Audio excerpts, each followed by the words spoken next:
My name is Kaleigh Atkinson. I was living in Santa Fe, New Mexico, and I was bartending, and this very mysterious, good-looking man walked into the bar. Life was really great. Like, we would just hop in his truck and drive anywhere and just be immersed in nature, play music, go camping.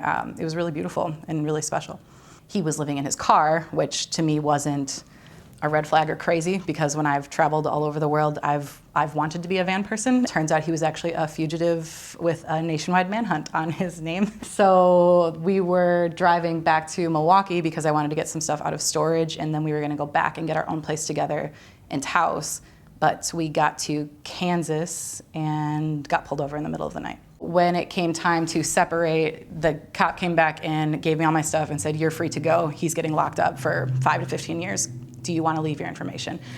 And I was like, what? Again, just in pure shock. I did write my phone number down because he didn't even have a cell phone. We didn't have each other's numbers, nothing. So I wrote my name and number down. He said he was going to give it to him. And then I got back in the car and just kept driving back to Wisconsin. I had no idea what to do. And I just got super resourceful and found out which facility he was at. So our first video visit, they don't know who was on the call. I guess you just put your name on, when someone schedules something online, then the COs will put your name on a dry erase board.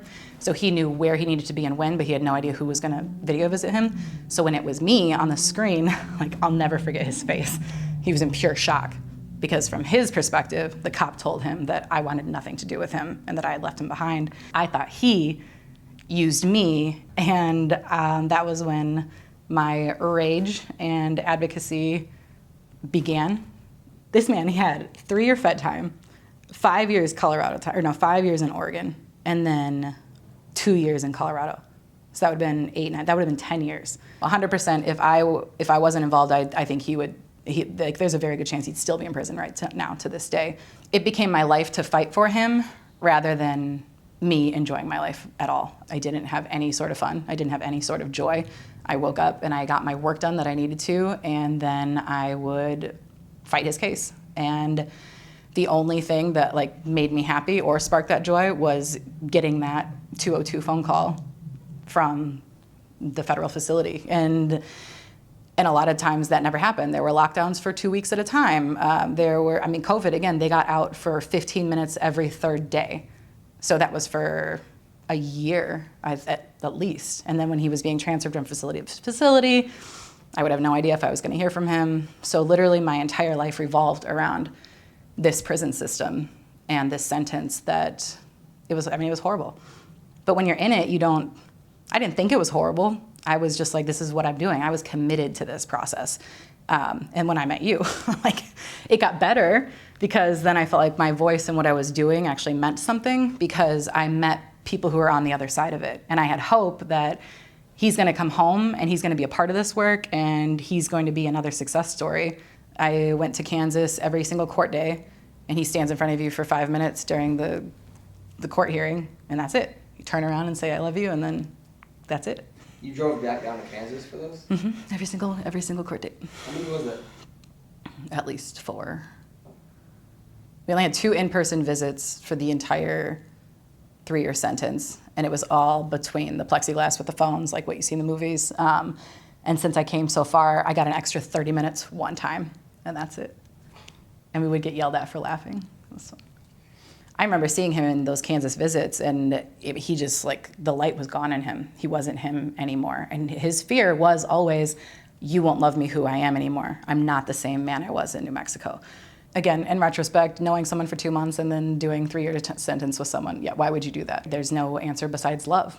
I believed in love. I had hope. I thought that, my checklist of my dream man, he was a lot of those things. So I let my heart lead, and I did not listen to anyone, and I probably wouldn't have listened to anyone, even if I redid it again.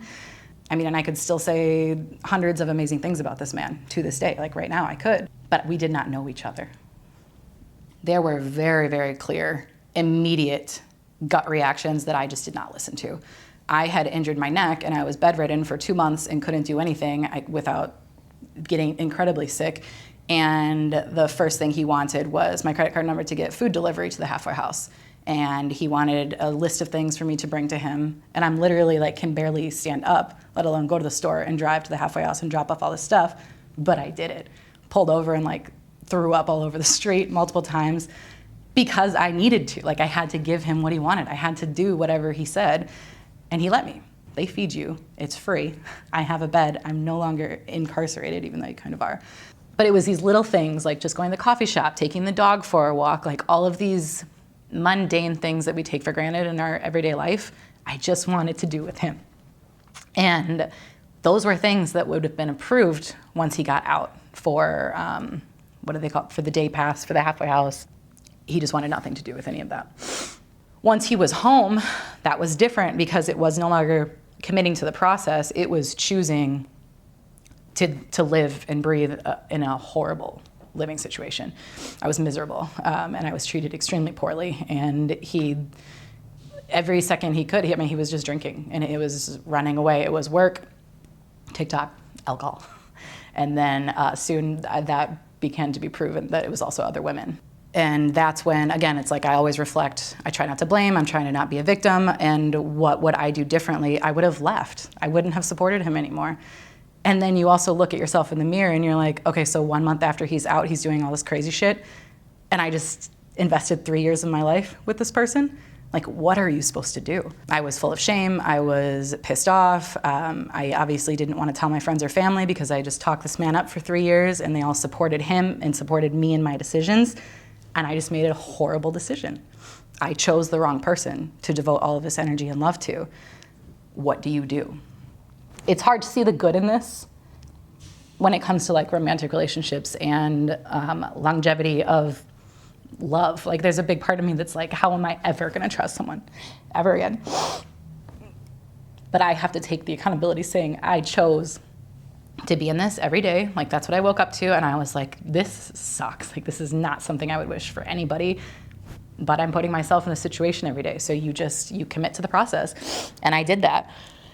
What causes me to get emotional or brings up the shame is the fact that I put my family through this, and I hate that. I hate that. Like, he asked my dad to marry me. He bought a ring. Like, why would you do all of those things if you didn't mean it? And you're like messing around on the side, and just all these things that should have been happy endings. It was all just a lie. Everything was a lie. I really took on a mother role, and again, I take accountability for that. That's not something I will ever do again. I was an enabler to him, and I didn't have any resources or any wherewithal in order to shift that and make it healthy or sustainable. I know what I did wrong in the relationship too, and I have spent a lot of time sitting in that, and I'm no longer gonna punish myself or be angry at myself. Again, I have my moments for sure.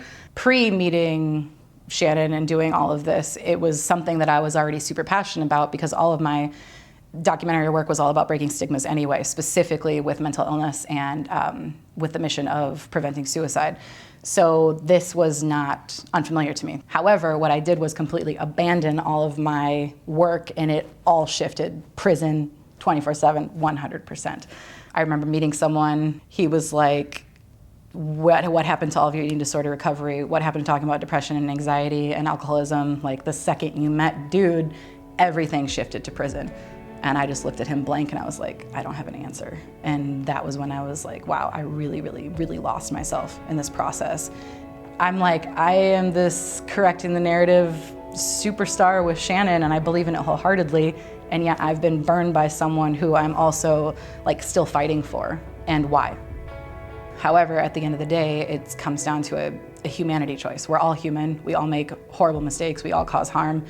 And I would be a hypocrite to say that I don't believe in correcting the narrative anymore just because it personally was a negative story for me.